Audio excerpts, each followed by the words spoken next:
नमस्कार, आप देख रहे हैं एनएमएफ न्यूज। मैं आपके साथ शबनम। आज वक्फ कानून पर सुनवाई होनी थी, उन याचिकाओं पर सुनवाई होनी थी जिसमें मांग की गई थी कि वक्फ कानून को रद्द कर दिया जाए। लेकिन इसी बीच जस्टिस खन्ना ने जो वक्फ के खिलाफ याचिका लगी हुई थी उन पर खेल कर दिया और सुनवाई को ही टाल दिया और हवाला दिया कि वो रिटायर हो रहे हैं और ऐसे में इस मामले पर लंबी सुनवाई की जरूरत है। तो ऐसे में इस केस को अगले जो सीजीआई नियुक्त होंगे उनके पास ट्रांसफर किया जाता है। तो इस पर चर्चा के लिए मेरे साथ मेरे सहयोगी हैं अभिषेक पुंडित। अभिषेक, जिस तरीके से आज असदुद्दीन ओवैसी हो या मुस्लिम पर्सनल लॉ बोर्ड के मौलाना हो, सब आस लगाए बैठे थे फैसला आ जाएगा, वक्फ कानून रद्द हो जाएगा, लेकिन ये तो कोर्ट में खेल ही हो गया और खुद जस्टिस खन्ना ने खेल कर दिया। देखिए, जो तर्क जस्टिस खन्ना ने दिया है वो उसमें कुछ मजा नहीं है। हालांकि न्यायपालिका पर सवाल उठाना नहीं चाहिए और सवाल बनता भी नहीं, लेकिन जो उन्होंने कहा कि मैं रिटायर हो रहा हूं इसलिए इसकी सुनवाई करना ठीक नहीं, तो पिछले ही महीने तो ये मामला जो है कोर्ट में गया था। आप किसी और बेंच में से लगा सकते थे, आप किसी और बेंच में से रख सकते थे, मतलब उस बेंच में आप ना रहते, 5 जजों की 3 जजों की जो भी कुछ बेंच बनानी थी। अब आपको अगर लग रहा था कि मामला लंबा चल सकता है, क्योंकि भाई संविधान के हिसाब से सरकार ने अगर कोई कानून बनाया है उसे अगर चेतावनी दी गई तो जाहिर सी बात है टेक्निकल पॉइंट्स सरकार के पास भी होंगे, टेक्निकल पॉइंट्स आपका विपक्ष के पास भी होंगे और डे बाय डे भी सुनवाई इसकी की जा सकती थी। जो 1 हफ्ते का वक्त दिया गया था केंद्र सरकार को कि आप जवाब दाखिल करिए, फिर उस 1 हफ्ते के बाद 5 दिन का वक्त दिया गया था विपक्ष को कि सरकार ने जो जवाब दाखिल किया है इस पे आप अपना जवाब दाखिल करिए। उसके बाद आज यानी कि 5 मई को इस मामले पर सुनवाई होनी थी। तो सरकार को आप 3 दिन का वक्त दे सकते थे, विपक्ष को 2 दिन का वक्त दे सकते थे, डे बाय डे इसकी सुनवाई कर सकते थे। हालांकि जो पॉइंट्स उठाए हैं सरकार ने अपने जवाब में वो भी बहुत ज्यादा महत्वपूर्ण लगते हैं शबनम, क्योंकि उसमें मतलब एग्जैक्ट आंकड़ा मुझे याद नहीं है, लेकिन जब इस देश में औरंगजेब ने शासन किया, बाबर ने शासन किया, देश आजाद हुआ 1947 तक, लगभग 1 लाख प्रॉपर्टीज इस देश में वक्फ बोर्ड के नाम थी। लेकिन उसके बावजूद भी जो है प्रॉपर्टीज धीरे धीरे बढ़ी।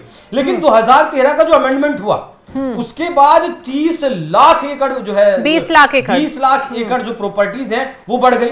मतलब भैया 800 साल कहते हैं कि 800 साल मुगल इस देश में रहे, फिर आजादी भी इस देश की हुई, 75 साल आजादी के भी हो गए, 65 साल आजादी के भी हो गए, फिर 13 में ऐसा कौन सा अमेंडमेंट होता है कि 20 लाख प्रॉपर्टीज बढ़ जाती हैं। तो वो बहुत सारे सवाल हैं, तो मामला ये लंबा तो खींचेगा। देखिए, जिस हिसाब से सुप्रीम कोर्ट में गया है और सुप्रीम कोर्ट में जो जवाब सरकार की तरफ से दिया गया है, मामला तो ये बेहद लंबा खींचने वाला है और शायद इसी वजह से जस्टिस खन्ना ने इस सुनवाई से खुद को अलग ही मान लीजिए कि अलग ही कर लिया, क्योंकि शायद 13 तारीख में वो रिटायर होंगे और 14 मई के दिन जस्टिस BR गवई शपथ लेंगे। उसके बाद क्या जो है तारीख दी है सुनवाई की 15 मई दी है। उसके बाद वो एकदम तो जो है उन्हें भी समझने में वक्त लगेगा, क्या मामला है, फाइलें देखेंगे, जवाब पढ़ेंगे, क्या पिटीशंस हैं वो देखेंगे, सरकार का क्या जवाब है, विपक्ष का क्या जवाब, तो मामला तो लंबा खींचेगा। अब आपको एक और बात बता दूं कि जस्टिस गवई जो हैं वो दूसरे दलित हैं जो आप इस पद पर सीजीआई बनेंगे। 24 नवंबर 1960 को उनका जन्म हुआ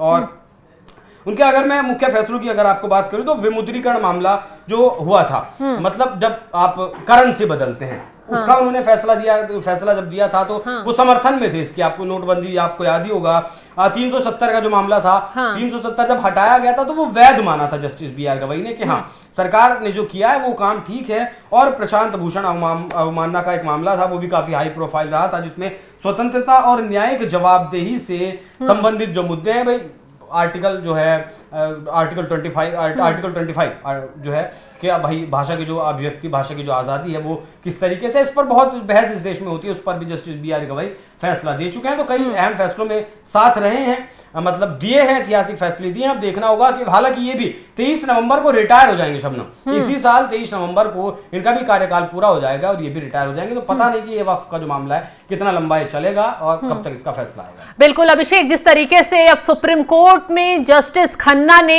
इस मामले से अपने आप को अलग कर लिया है क्योंकि वो रिटायर हो रहे हैं, अब जस्टिस गवई इस मामले पर सुनवाई करेंगे। देखने वाली बात ये होगी कि ये मामला आगे लंबा खींचता है या फिर आर्टिकल जो है 25 जो होगा वो आर्टिकल 19 है जिसमें अभिव्यक्ति की आजादी की बात है। जी बिल्कुल, ये जस्टिस गवई जो है अब इस मामले पे अगली सुनवाई करेंगे।